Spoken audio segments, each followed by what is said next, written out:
Although spies may have used false teeth, did any contain cyanide? 11 years ago, Paul Bishop vomited his dentures into a Spanish trash can.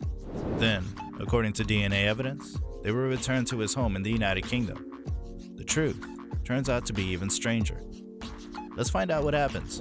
Fictional heroes, from James Bond to Captain America, have used hidden cyanide pills concealed in false teeth to cause enemy captives to check out, sputtering and foaming at the mouth, taking their secrets to the grave. Although emergency cyanide pills and false teeth with hidden compartments have been used in espionage on numerous occasions, they have never been combined. The myth of the cyanide tooth is largely a product of popular culture, and emergency suicide techniques are not as common in spy culture as is commonly believed. Paul Bishop's odyssey began, as all great mysteries do, with the arrival of an unexpected package. Bishop was taken aback by the thick envelope bearing a Spanish postmark. The 63-year-old civil servant from Greater Manchester had not anticipated receiving mail from Spain. He didn't know a soul in Spain, and he was certainly not expecting what he discovered inside the package. A full upper set of false teeth. In fact, his own teeth. Teeth he hadn't seen in 11 years on a boozy vacation to Spain. Teeth with a backstory. Bishop quickly became a viral news sensation. He spoke with his local BBC news program, the national radio and television stations. Bishop's story had spread by the 10th of February, the day after he received the package. The story of Paul Bishop and his marauding teeth dominated the internet for a few days. According to Bishop, the following occurred. He was on vacation in Spain 11 years ago, celebrating a friend's 50th birthday. After a long day of drinking, he attempted to finish the last of his pint of cider. It didn't go as planned. I washed it down in one, but I could feel it rising again, Bishop told the Manchester Evening News. Bishop vomited his stomach contents, along with his top set of dentures, into a bin. Bishop hadn't seen his teeth since, until he received the mysterious package. A letter that came with the teeth explained how they ended up on Bishop's doormat. The case is closed, or did it? Something didn't add up about Bishop's denture adventure from the start. What caused Bishop's DNA to end up in a European database? What was the purpose of a national research organization swabbing items discovered in a bin? And who was this junior technician who was so adamant about reuniting nervous British tourists with their false teeth? It turned out that solving this mystery would necessitate the assistance of a forensic DNA expert, 3 dentists, some stamp collectors, and Her Majesty Queen Elizabeth II. This letter's author, Juan Sanchez Serrano, was the only person who could confirm the denture's origin story. Perhaps Serrano knew who ran the database or where the DNA sequences contained within it originated. So, what was the significance of his name appearing at the bottom of the false teeth letter? Bishop sounds exhausted after several days of media attention. The media blitz has been non-stop since he first emailed his local BBC News channel hours after receiving the teeth in the mail. Bishop, fortunately, had prior experience dealing with the media. He had helped generate some media attention to attract new members as the general manager of one of the UK's oldest working men's club, a type of community-run bar common in the UK. He'd even written to the Queen, inviting her to come see the club for herself, in a letter sent by an aide. She politely declined. Bishop explains the teeth story in detail. He provided a DNA sample to Greater Manchester Police in 2007 or 2008, which could explain why his DNA was found in a database. He's pretty sure the teeth are his, despite the fact that they no longer fit him.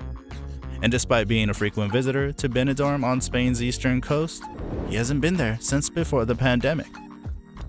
He also sends me photos of the envelope, complete with franking marks indicating that it was handled at a Spanish post office on February 2nd, the date printed at the top of the letter. Susana de Lucas, the CNB's head of scientific culture, disagrees. We heard about the news, but as far as we know, this isn't a genuine letter from us, she says. The CNB has not sent it. That is not our heading, and we do not conduct such research and testing.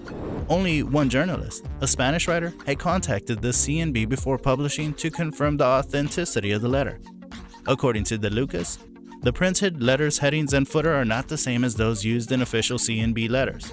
I believe it was a joke, but I have a hard time believing it was someone from the CNB. De Lucas's email reads, I believe this was sent anonymously, for whatever reason, by someone working in the mentioned lab.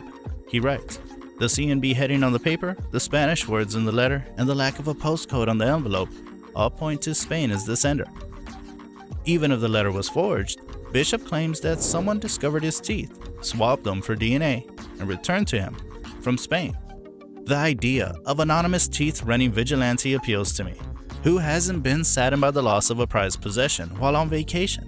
Is there a mass DNA swabbing hero out there reuniting tourists with their misplaced trinkets? It means that nothing is truly lost. In any case, not forever. Buckingham Palace quickly put a stop to that line of investigation. A spokesperson confirms that the letter from the Queen's Deputy Correspondence Coordinator was genuine. Bishop, as far as I could tell, was not a serial letter hoaxer. By this point, it was clear that the letter had provided all the information it could. I needed to go to the item at the heart of this mystery to learn more.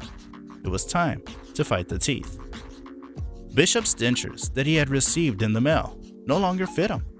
Bishop attributes this to his mouth shrinking over time, as well as the denture sizes that go into it. My friend who is a dental technician tells me that your palate shrinks every 3 or 4 years. So whatever teeth you have will eventually not work properly, he says. Bishop's old dentures, however, are not only too big for his mouth, they also have too many teeth. They were a full top set of 14 teeth, minus the wisdom teeth. Despite this, it's clear in the video that Bishop removes his current partial dentures for a radio interview, that his current false choppers only have 6 or so teeth. 2 dentists confirmed that unless Bishop has had teeth implants, the teeth he received in the mail most likely belong to someone else. A 3rd dentist adds that something significant would have had to change in Bishop's mouth for the dentures to fit today. Bishop has stated on 2 occasions that he has never had implants. After answering the teeth question, it was time to move on to the last piece of evidence, the envelope. Susana de Lucas of the CNB suggested that the stamps themselves could provide information about the letter's origins. The stamps in question feature the image of Juan Carlos I, Spain's former king, who abdicated in 2014. These stamps, which were first issued in 2002, were replaced in 2015 by stamps depicting the new king, Felipe VI. According to a poster on the stamp collecting forum Stamp Community, whoever sent the letter must have kept those stamps for a long time. Either that, or the letter was sent much sooner than 2022. Another enticing hint is contained within the envelope.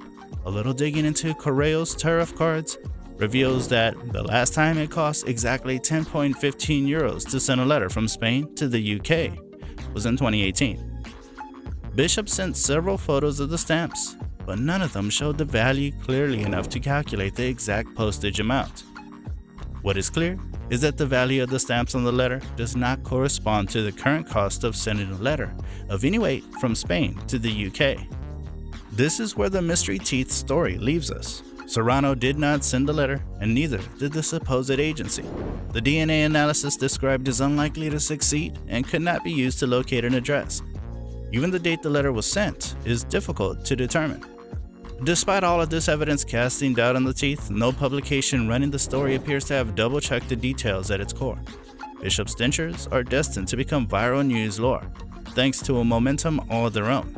The truth behind the teeth is simply insufficient. Bishop insists that he has no idea where the dentures came from. I'm as surprised as anyone, he says when I present the evidence for the letter's ambiguous origins. I don't know anyone who could think of such a deep and involved prank.